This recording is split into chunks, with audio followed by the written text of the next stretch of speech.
ये वाक़या आज से 5 साल पहले एक कार्गो ट्रक ड्राइवर का है जिसका नाम नवीद है और उसका ताल्लुक लाहौर से है। वैसे तो नवीद को ट्रक चलाते हुए 10 साल से ज़्यादा हो चुके हैं, लेकिन ये बात सर्दियों की उस रात की है जब उसके साथ कुछ ऐसा हुआ जिसको सोच के आज भी उसकी रूह कांप जाती है।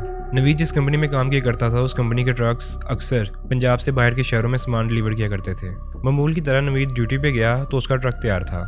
ट्रक के अंदर सामान पूरी तरह लोड हो चुका था और इस दफ़ा नवीद का काम कराची सामान डिलीवर करना था और पंजाब वापसी के वक्त उसका ट्रक बिल्कुल खाली होना था। तो वो अपने सफ़र पे निकल पड़ा। सफ़र पे नवीद के साथ एक और ड्राइवर था ताकि जब एक ड्राइविंग करते हुए थक जाए तो दूसरा उसकी मदद कर सके। बहरहाल नवीद ने कराची सामान डिलीवर किया और उसके बाद वहां पहुंचकर नवीद को खबर मिली कि उसे कराची से आगे सक्खर की तरफ निकलना पड़ेगा, क्योंकि सिर्फ सिंध में नवीद का ही एक ट्रक था जो पंजाब वापसी की तरफ खाली आना था। उसके इंचार्ज ने उसे कहा वो कराची से सीधा सक्खर की तरफ जाए। वहाँ एक घर से पुराने सामान की लोडिंग करनी थी जो उसे पंजाब लेके जाना था और वहाँ पे एक लोकेशन पे उसे डिलीवर करना था। जिस घर से सामान लोड करना था वो काफी अरसे से खाली था। वहाँ काफी अरसे पहले एक फैमिली रहा करती थी जो अब सारी फैमिली बैरून मुल्क शिफ्ट हो गई थी। घर का जो ओनर था उसने बुकिंग ऑनलाइन की थी और उसने सारी इंस्ट्रक्शन मैनेजर को दे दी थी। तो जबकि नवीद के साथ सिर्फ एक ट्रक ड्राइवर ही मौजूद था तो उसके अलावा कोई लोडर्स नहीं थे जो सामान लोड करने में उसकी मदद कर सके। तो उसके इंचार्ज ने कराची से ही कुछ लोडर्स नवीद को अरेंज करवा दिए कि वो सामान उठाने में उसकी मदद कर सके। वो सब लोग नवीद के साथ ट्रक में बैठे और अपने सफर की तरफ रवाना हो गए। ये जो लोडर्स थे ये सिर्फ कराची तक ही नवीद के साथ थे। पंजाब वापसी का सफर नवीद और उसके दोस्त को अकेले ही करना था। बहरहाल कुछ घंटों का सफर करने के बाद वो लोग उस घर तक पहुंच गए। उस घर की हालत बहुत पुरअसरार थी। घर शहर से दूर पीछे जंगल की तरफ वो अकेला घर था। घर अंदर से बहुत ही बड़ा था लेकिन उसकी हालत बहुत ही खस्ता थी क्योंकि काफी अरसे से कोई उसके अंदर गया नहीं था। वहां पहुंचकर नवीद ने अपने मैनेजर को कॉल की और उसके मैनेजर ने आगे कॉल लगाई तो वहां का मुकामी चाबियां लेकर नवीद के पास आ गया। शायद वो ओनर का कोई रिश्तेदार था। बहरहाल उन्होंने गेट खोला और सामान लोड करना शुरू कर दिया। नवीद एक तरफ खड़ा होकर पूरे घर का जायजा ले रहा था। जो सामान था वो काफी गंदा धूल मिट्टी से भरा हुआ था, जैसा कि बहुत अरसे से उसका कोई इस्तेमाल ना हुआ हो। देखते ही देखते लोडर्स ने ग्राउंड फ्लोर का सारा सामान ट्रक के अंदर लोड कर दिया था और अब वो ऊपर वाले फ्लोर की तरफ जाने लगे। बाकी का सारा सामान लोड हो चुका था, बस ऊपर वाले फ्लोर में कुछ बचा कुछ सामान था जो कि लोड होना बाकी था। अचानक से नवीद को ऊपर वाले फ्लोर से एक लोडर के चीखने की आवाज आने लगी, जैसे उसने किसी चीज से डर कर चीख मारी हो। नवीद फौरन से ऊपर गया और देखा तो वो आदमी डर के मारे कांप रहा था। तो वो आदमी हल्की सी आवाज में कांपते हुए बोला कि जब वो ऊपर वाले फ्लोर पे आ रहा था तो उसे ऐसा महसूस हो रहा था कि जैसे कोई उसकी तरफ देख रहा हो। तो वो कहने लगा कि पहले तो मैंने इस चीज़ को अपना वहम समझा था और उस कमरे के अंदर से सामान उठाना शुरू कर दिया। सामान उठाते वक्त मैंने देखा कि कमरे के अंदर जो लकड़ी की अलमारी थी वो अजीब तरीके से अंदर वाली साइड से नोक होने लगी, जैसे कोई चीज़ उसके अंदर हो और वो बाहर आने की कोशिश कर रही हो। नवीद को ये बात समझ नहीं आई। उसने उस शख्स को कहा कि सामान जल्दी लोड करो, हमने यहाँ से जल्दी निकलना है। जो आदमी बहुत घबराया हुआ था उसका काम सिर्फ सामान को लोड करना था और वो अपने काम में लग गया। अब सारा सामान लोड हो चुका था तो नवीद ने ट्रक को स्टार्ट किया और वहां से निकल गया। नवीद ने कराची उन लोडर्स को ड्रॉप किया और आगे अपने सफर की तरफ निकल गया। दिन की रोशनी में नवीद ने सिंध का सफर मुकम्मल कर लिया था और अब रात हो चुकी थी। रात का सफर अब पंजाब में हो रहा था। पंजाब की सर्दी सिंध के मुकाबले में काफ़ी ज़्यादा थी। बहरहाल पंजाब में जिस जगह सामान अनलोड करना था, नवीद के इंचार्ज ने लोकेशन उसको गूगल मैप के जरिए भेज दी थी। तो वो लोग गूगल मैप को फॉलो करते हुए उस लोकेशन की तरफ आगे बढ़ते रहे। हुआ कुछ यूं था कि गूगल मैप को फॉलो करते हुए अब वो लोग घने जंगल की तरफ आ चुके थे। उस रास्ते में दूर दूर तक कोई इंसानी आहट नहीं थी, सिर्फ अंधेरा और जंगल के घने दरख्त थे। बस ट्रक की रोशनी में सिर्फ वो सड़क ही नजर आ रही थी और अगर सड़क के दोनों साइड पे देखा जाए तो अंधेरा इतना ज्यादा था कि वो सब कुछ निकलने को तैयार था। सर्दी इतनी ज्यादा थी कि ट्रक के अंदर बैठने के बावजूद नवीद और उसका दोस्त ठंडी हवाओं का एहसास कर रहे थे। वो लोग सफर की तरफ आगे बढ़ रहे थे लेकिन उनके दिल में अंदर ही अंदर एक डर भी था कि कहीं गूगल मैप उन्हें किसी गलत जगह पे ना ले जाए। लेकिन उनके पास इसके अलावा कोई और चारा भी नहीं था। वो लोग लगातार उस रोड पे सफर करते जा रहे थे। कुछ देर सफर करने के बाद अचानक से ट्रक का फ्यूल खत्म हो गया। हुआ कुछ यूं था कि उनके ट्रक का जो फ्यूल इंडिकेटर था वो खराब था और इन दोनों को इस बात का जरा भी अंदाजा नहीं था, जिसकी वजह से इन लोगों ने रास्ते में फ्यूल भी नहीं बढ़वाया। कुछ दूर जाते ही फ्यूल ना होने की वजह से इनका ट्रक बंद हो गया और वो लोग उस सुनसान जंगल के बीच में फंस गए। वो लोग बहुत परेशान थे कि अब क्या करें। उनके पास एक्स्ट्रा फ्यूल के कैन थे लेकिन जब उन्होंने वो चेक किया तो वो भी खाली थे।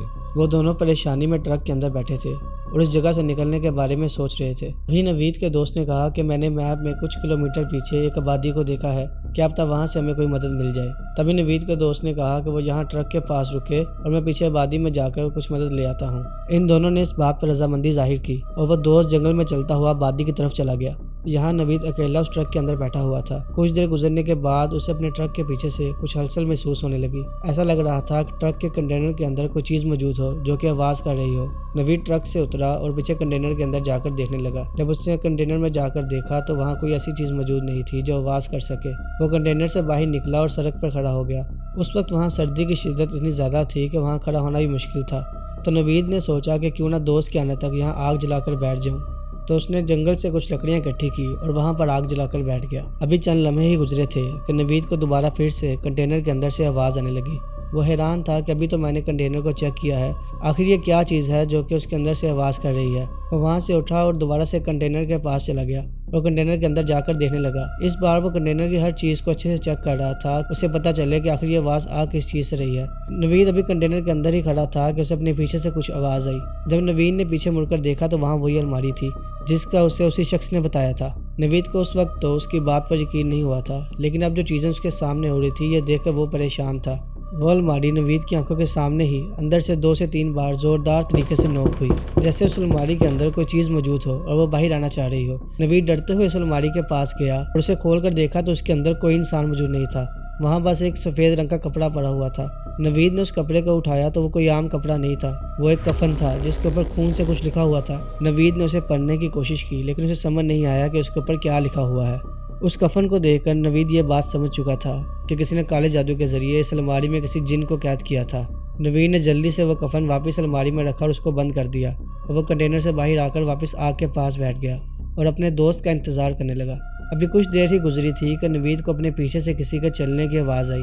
नवीद घबराते हुए जल्दी से उठा और अपने पीछे देखने लगा, लेकिन वहाँ अंधेरे और खामोशी के अलावा कोई भी नहीं था। वह आवाज़ जो नवीद को आई थी वो ऐसी थी जैसे कोई ज़ोर ज़ोर से अपने पाँव ज़मीन पर मारता हुआ चल रहा हो।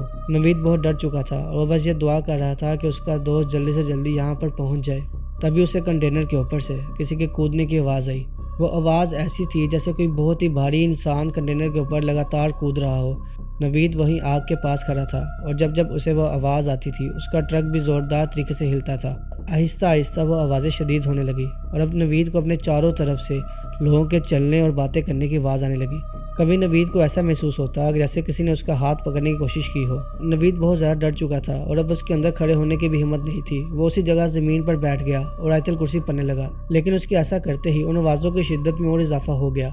नवीद ने अपना सर नीचे ज़मीन की तरफ किया हुआ था और आंखें बंद करके आयतल कुर्सी पढ़ रहा था और अब नवीद को अपने चारों तरफ जंगल में से लोगों के चिल्लाने की आवाज़ सुनाई दे रही थी और जंगल के अंदर से पत्थर आकर उसे लग रहे थे, लेकिन उसने अपनी आंखों को नहीं खोला और वह बस आयतल कुर्सी पढ़ता रहा। तभी नवीद को ऐसे लगा जैसे सड़क से बहुत से लोग भागते हुए उसकी तरफ आ रहे हों और वो लोग इतनी भयानक आवाज़ें निकाल रहे थे कि नवीद का दिल उन आवाज़ों को बर्दाश्त नहीं कर सका और नवीद उसी जगह ज़मीन पर बेहोश हो गया। जब नवीद की आंख खुली तो उसका दोस्त उसके सामने था और वो उसे उठाने की कोशिश कर रहा था। नवीद ने उसे देखा तो उसे थोड़ा सुकून मिला। उसका दोस्त उसे पूछने लगा कि उसे क्या हुआ है। नवीद बहुत डर चुका था और उसने अपने दोस्त को कहा कि वो ट्रक में जल्दी से फ्यूल डाले और यहाँ से निकले।